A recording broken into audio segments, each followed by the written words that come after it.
The Texas Railroad Commission really shouldn't have anything to do with the history of the Middle East or America's relations with the Middle East, but it does. And it does for a reason that you would never guess from the name of the Texas Railroad Commission. If you looked at the name, the Texas Railroad Commission, you'd think that it was primarily concerned with regulating Texas railroads. And for a time it was. It was created during the late 19th century, during the populist and progressive eras, when people thought that the railroads were getting out of control. And so the state government of Texas decided to create this commission that would weigh in on things like what fair rates for railroads would be. Now, that's not how the Texas Railroad Commission had influence on the relations of the United States with the Middle East. But what happened after the Railroad Commission got its start was that in the early days of the Texas oil industry, which emerged basically after the discovery of oil at Spindletop in 1901, and then there were huge finds in East Texas in the 1930s. In fact, during the 1930s, when it became clear that there was way too much oil on the market, that the producers were going bankrupt because, quite literally at times, oil sold for less than water sold for in the oil fields. There was just so much oil. The oil came out of the ground, it was pumped out of the ground much faster than consumers could use it. And so the price of oil plummeted. The oil industry, the oil producers, turned to the state and said, what can we do about this? And the state government of Texas looked around and said, well, what sort of agency, what sort of authority do we have for dealing with something like this? And they hit upon the Texas Railroad Commission. In the early days, oil was transported not by pipelines, but by railroad car, by tanker car. And so the Railroad Commission had gotten in the habit of regulating aspects of the oil industry. And the Railroad Commission and the industry insiders in Texas in the 1930s had this bright idea that the way to raise prices for oil, to keep everybody from going bankrupt, was to agree upon and to enforce limits on how much oil individual producers could produce. This was the only way to do it, because if everybody was left to their own devices, it would be to the incentive, the advantage of every individual to pump as much as possible. Because, the more you pump, the more you make. But if everybody follows the same strategy, then they glut the market and everybody loses. Now, this idea of limiting supply to raise prices had been around for a long time. And in fact, the federal government was in the business of doing this in the farming industry. This was what the New Deal agency of the Agriculture, the AAA, the Agriculture Adjustment Administration, this is what it did. It allocated production limits for different farmers. And the whole idea was to bring down the overall production, so that as the amount came down, the price would go up and farmers could actually make a living again. The Railroad Commission applied this to the oil industry in Texas.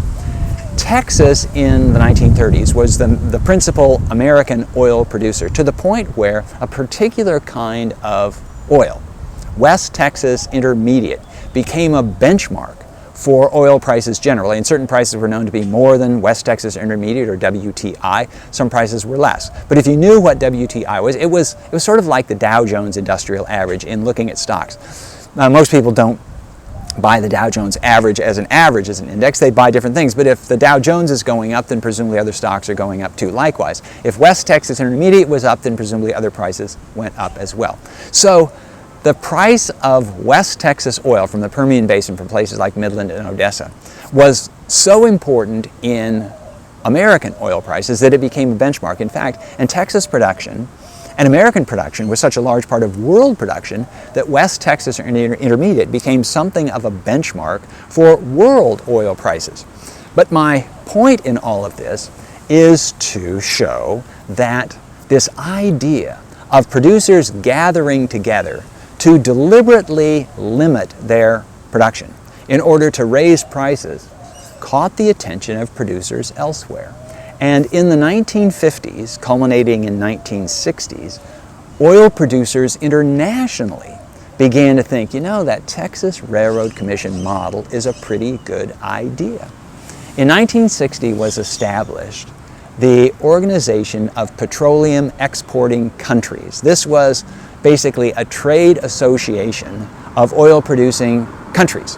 It was called OPEC for short, and OPEC got in the business very quickly of trying to limit production of oil, to reduce the amount of oil on the market, to raise prices. And the prices would go up by more than the production was diminished, and the producers would come out ahead. Initially, in 1960, when it was created, OPEC didn't have much bite. It's the restrictions that it was able to in place, and it was difficult to get everybody to agree on production limits because some states, they needed the money now and they didn't want to sort of look to the future, bankroll it for the future. And also, they just had they were skeptical. How are we going to enforce this? Who can tell how much oil is coming out of the ground? So they were a little bit skeptical, but the big problem that they had in the 1960s was that the world consumption of oil hadn't really approached world production of oil. So there would have had to have been these really drastic cuts in order to have any go. And the biggest producers were outside of OPEC. The United States was still the biggest oil producer in the world, and the United States wasn't part of OPEC and didn't want to have anything to do with OPEC. American leaders criticized OPEC as this cartel. Cartel is a group of producers in any industry who gather together to fix prices in order to raise prices and increase the profits of everybody. And the United States was opposed to OPEC, just kind of in principle, but OPEC in the 1960s didn't really have that much influence anyway. Besides trying to curtail prices, it was just a place where oil-producing countries could meet and talk about, okay, regulations of various sorts, and what's the future look like, and what are the best practices, and this, that, and the other thing. So OPEC was this presence on the radar screens of the world, but it wasn't a particular worry to anybody, and it didn't have that much influence. You didn't read about it on the front pages of the Wall Street Journal all the time. Things changed, however, by the early 1970s, because by the early 1970s, the graph lines of oil consumption and oil production, oil capacity, they got closer and closer together, until the point where oil consumption got really close to production levels. And so this meant that if oil producers could cut production just a little, then it would really have an effect on prices. When production was way above consumption, then you'd have to cut a lot in order to have any effect on prices. But when the consumption line got close to the production line, then if you cut production just a little bit, you could have a big effect on prices. So OPEC started thinking about really using its cartel power by the early 1970s. The opportunity of OPEC came in 1973. Another war broke out in the Middle East. So by this time, we have had the War of 1948-49. This was the war of the creation of Israel. There was the brief War of 1956, the one that Eisenhower had pulled the plug on. There was the War of 1967, the Six-Day War, June War, which left Israel in occupation of big patches of territory that previously had been occupied and governed by Arab states.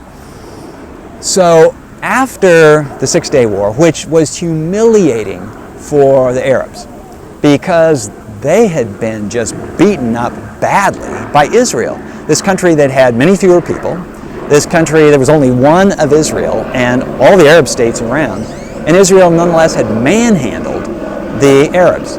So the Arabs were aching for revenge. Oh, and lastly, the Six-Day War left Israel in occupation of these Arab territories. So the Arabs had to figure out a way of getting back at Israel, and they plotted. Nasser died by this time, and he had been succeeded by Anwar Sadat as president of Egypt. And Sadat plotted on how he could regain the pride of the Arab people, how Egypt could once again show that it was the leading of the Arab states. And so he laid plans to attack Israel. Now, it was something that the Israelis heard about, these plans to attack Israel. But the Israeli intelligence services and Israeli military brass, they didn't take these rumors very seriously, because they looked at their military capacity and they looked at Egypt's military capacity and even the capacity of Syria, which had territory that had been occupied by Egypt in the previous war. By Israel in the previous war. And even on their best day, Egypt and Syria wouldn't be able to defeat Israel. And usually, if you're going to launch a war, you go into the war thinking you're going to win. You don't launch a war you think you're going to lose. So Sadat realized that the Israelis knew this, he knew this, and he knew that it would lull them into complacency. He also knew something else, that he didn't really have to win this war. All he had to win was the first round of the war. What he had to do was to show that the Arabs, and the Egyptians in particular, could fight, and that in a fair fight they could defeat the Israelis. Now, the reason I say fair fight is that it had been the complaint of the Arabs that the United States was the big backer of Israel. And if the United States had not been backing Israel, then the Arabs would have been able to defeat Israel. So it was an unfair match, said the Arabs. And so it was on this basis that the Egyptian government decided it was going to go ahead and launch this war. And the war began on Yom Kippur, the Jewish holy day, when it was thought the Israelis wouldn't be expecting it. And moreover, the Israelis weren't expecting it because they knew that they would beat Egypt and Syria in a war. They would win the war. So they were lulled into complacency, and they weren't ready for this surprise attack. And in the first 24 hours of fighting, the Egyptians in particular did very well, and they drove Israeli forces back. And if the war had ended after 24 hours, it would have ended in an Egyptian and Arab victory. Now, in fact, it didn't end after 24 hours. It continued. The Israelis pulled themselves back, they regrouped, and crucially, they applied to the United States for resupply. So they lost a lot of tanks, and tanks were really critical in the desert fighting. They lost a lot of tanks, and they asked Americans for more tanks, more weapons.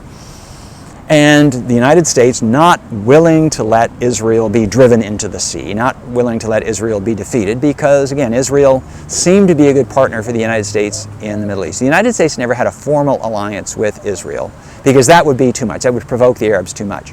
But the United States considered Israel a friend and a partner. And the United States government, under Richard Nixon, was not going to allow Israel to be defeated. So the Americans send new weapons to Israel. Meanwhile, the Soviet Union is sending new weapons to Egypt. Egypt had become something of a client state for the Soviet Union. I said that one of the concerns of the United States in the Middle East was the Cold War, the potential penetration of the Middle East by the Soviet Union. Now, the United States sort of invited this by leaning toward Israel's side, because by leaning toward Israel, the United States basically told the Arabs, well, you should look to the Soviet Union. The Soviet Union was glad to oblige. So, as Israel was resupplied by the United States, and Egypt was resupplied by the Soviet Union, it looked as though this Middle Eastern war would engage the superpowers. It was already engaging the superpowers by proxy. And there was concern that maybe the superpowers would feel obliged to come directly to the aid of their proxy, their local ally, associate, friend. It didn't happen that way, although American forces went on nuclear alert just in case to let the Soviets know the United States was serious. But the outcome of this for Egypt and for Anwar Sadat was that the Egyptians demonstrated that, as the way they put it, in a fair fight we can defeat the Israelis. The Israelis were only able to stand up to our forces because the United States came to their aid.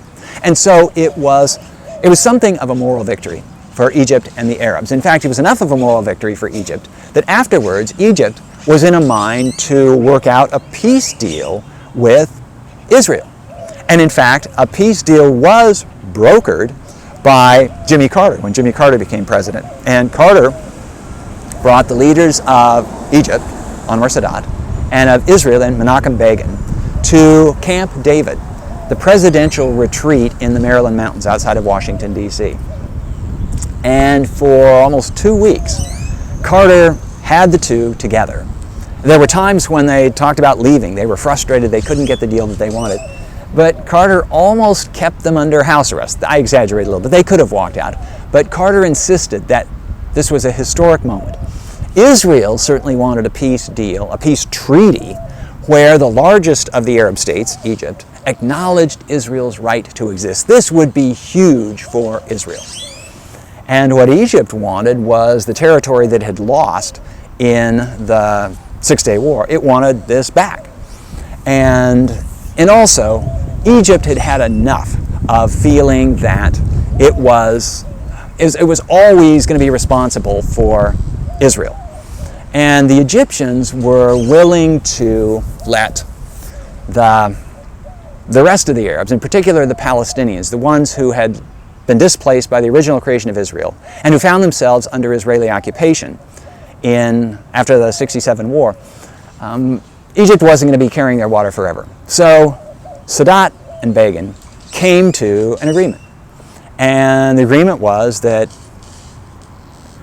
Egypt would recognize Israel. There would be a peace treaty between the two. And the borders would be rectified between the two. Israel would have given back most of the land that it had taken from Egypt. The Gaza Strip was still under Israeli control, but that had been governed by Egypt without being historically part of Egypt, and the Egyptians didn't really care that much about that. But it was huge. It was a big deal that there was this peace treaty that had been brokered between Israel and the largest of the Arab states. So that was the outcome of the Camp David summit meeting, the Camp David meetings. But meanwhile, something new had come into equations in the Middle East, and that was what was often called the oil weapon. And this emerged at the time of the 1973 war. And in the 73 war, the Arab oil producers, OPEC included nations other than Arab states, but several of the most important of the members of OPEC were Arab oil producers, Arab states. And the Arab states, objecting to the fact that the United States was supporting Israel, the enemy of the Arabs, during the war, the Yom Kippur, the 1973 war, declared an embargo of oil shipments to the United States. Now, I mentioned earlier that the United States had been self-sufficient in oil in the 1940s, 1950s, even into the 1960s. But by the 1970s, the United States had begun to import oil.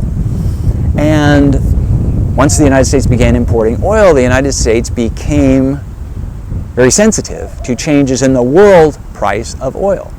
And when the Arab OPEC producers embargoed oil to the United States, it created something of a panic in the United States. Americans were used to the idea that they would have all of the oil that they ever needed. Americans were used to driving their cars as far as they wanted. They didn't care anything about the gas mileage that they got in their cars because oil was cheap. In the 1960s, early 1970s, oil was 25 cents a gallon. And so it was really cheap. People didn't really pay any attention to how much oil cost until this Arab embargo of oil to the United States, when prices shot up by 4 times. So prices went from 25 cents a gallon to over $1 a gallon. Well, anything that is essentially a staple of one's life and standard of living that quadruples in price almost overnight, this is going to create a shock. And indeed it did. It created a shock. And the term was, this was the oil shock of 1973 and 1974. The embargo lasted into 1974. And all sorts of things happened. I was in college at the time. And I was going to college in California. I grew up in Oregon, and I used to travel back and forth by car. It was about a 700-mile drive from the San Francisco Bay Area to Portland, Oregon. And when I first started in 1971, we'd just go anytime. There was always going to be gas at gas stations, and we could drive through the middle of the night. It's no problem. But once the embargo hit, gas stations began running out of gasoline. And so if you didn't arrive at a gas station at the right time, there would be no gas. If you drove in the middle of the night, well, the gas stations had long run out of their gas, so you'd run out of gas in the middle of the night in the mountains on the border between California and Oregon. So people really changed their behavior. People lined up for gasoline if they knew that that the gas stations were going to run out of gas by 2 o'clock in the afternoon, you got there early.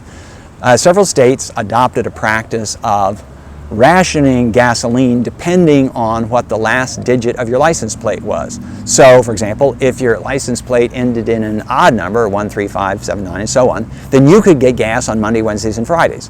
And if it ended in an even number, you get Tuesday, Thursday, and Saturday, and so on. And so Americans, for the first time, paid attention to what oil cost. They became aware that oil could be a weapon. And this oil shock, which, as I say, quadrupled the price of oil, it had effects on everything that depended on oil or any other kind of energy, which is in a modern society just about everything.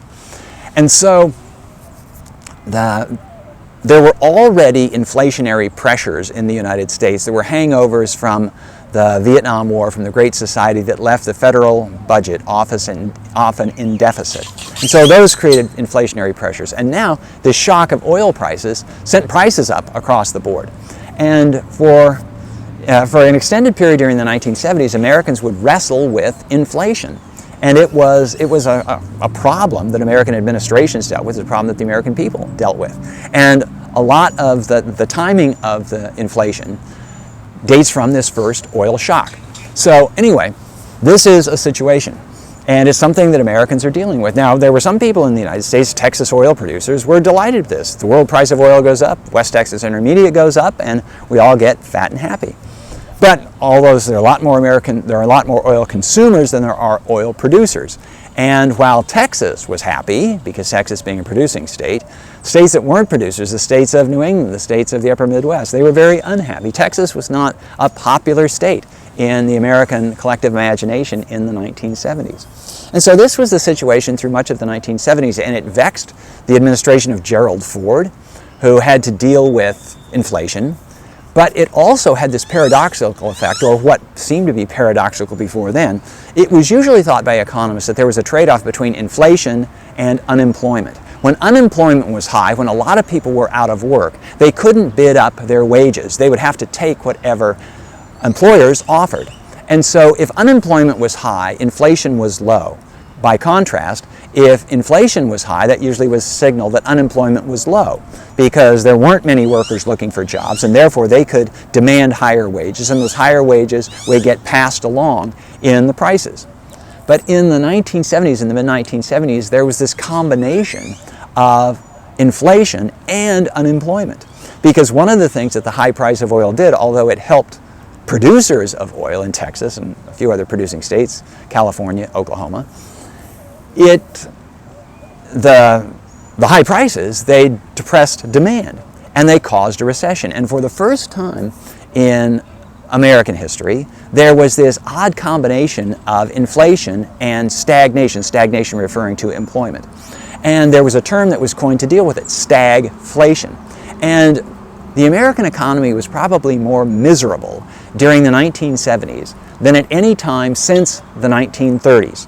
And Americans found this disconcerting, they found it very vexing, and they didn't know what to do about it. Jimmy Carter inherited the problem, and he also inherited another problem. I mentioned this briefly when I was talking about détente and the end of détente, but I'll go into it in a little bit greater detail. What Jimmy Carter inherited was a difficult relationship with the Shah of Iran, since we're talking about the Middle East. The Shah of Iran had been an American client since the early 1950s. But he gradually became this rather obstreperous, this difficult client. He had his own ideas about what the relationship between Iran and the United States should be. The United States felt obliged to indulge him very often because he seemed to be better than what he might be followed by. There had been at one time a communist party in Iran, and the Shah had managed to put down the Communist Party, often rather brutally. The Iranian secret police were notorious for the way they harshly dealt with dissidents. But by the mid and late 1970s, the problem wasn't communists in Iran, the problem was Islamic fundamentalists. The Shah was something of a modernizer in the Middle East, and he had always gotten on the nerves of people who interpreted the Quran in a very conservative way.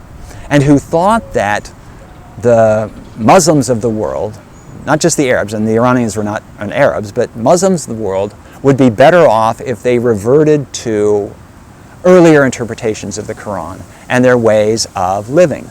And they looked upon the Shah of Iran as an obstacle to the revolution that they wanted to see happen in Iranian life. And these Islamists, these Islamic fundamentalists, they challenged the Shah's regime. Now, if they had been communists, Carter and Nixon before him and Gerald Ford probably would have had an easier time dealing with this emerging crisis in Iran because they would have known what to do.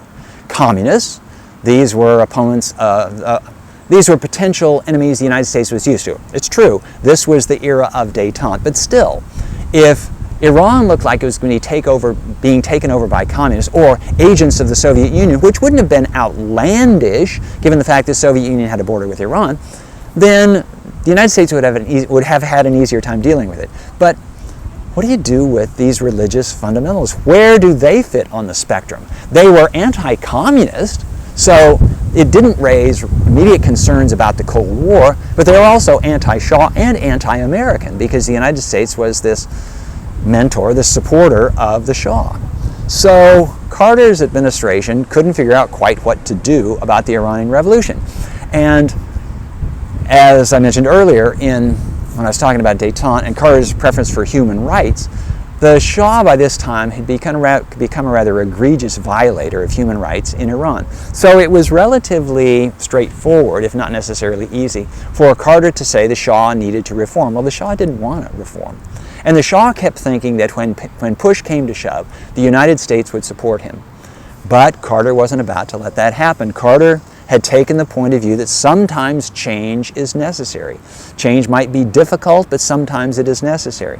And he was more willing to let the Islamic fundamentalists take over than he was to send American troops, for example, to support the Shah. That would have been a public relations disaster. It would have turned Muslims around the world against the United States when the United States was already having enough trouble with Muslims around the world. So, in the end, the fundamentalists overthrew the Shah of Iran. And Carter was beaten around the head by conservative critics in the United States who said, oh my gosh, you lost an American ally. He's a bulwark of the United States in the Middle East. And who knows what wild cards these fundamentalists are. Things got worse when student protesters outside the American embassy in Tehran climbed the fence and stormed the embassy and took more than 4 dozen hostages. They took these Americans hostage and they held them as hostages for what? To make their point about the United States and what they contended was America's continuing influence in Iran and in the Middle East. And the United States was regularly criticized as the Great Satan. And this capture, this kidnapping, the seizure of the American hostages was partly about Iranian relations with the United States, but it was at least as much about relations among competing groups within Iran. And the radicals could show their good radicalism by smacking the United States, in the nose. But the consequence of this was the hostages were held for over a year, and Carter was unable to do anything about it. He seemed weak in American eyes and in the eyes of the world. And in this context came another thunderclap in the Middle East, and that was the Soviet invasion of Afghanistan. The Soviets were concerned that the Islamic Revolution in Iran would spread to Afghanistan, and there were lots of Muslims living in the Soviet Central Asian republics, and they didn't want this revolution to spread into the borders of the Soviet Union. So they figured what they needed was a buffer in Afghanistan. And so in order to provide that, they sent troops into Afghanistan. Well, this was a huge shock for Carter, who admitted he had been surprised. He hadn't been expecting this. This really pulled the scales from his eyes. And Carter announced something called the Carter Doctrine that said that the United States would use military force to block the expansion of Soviet influence any further south into Iran or the Persian Gulf. So this is the situation as of the beginning of 1980. And we'll see more about the 1980s after Ronald Reagan gets elected in the elections of 1980.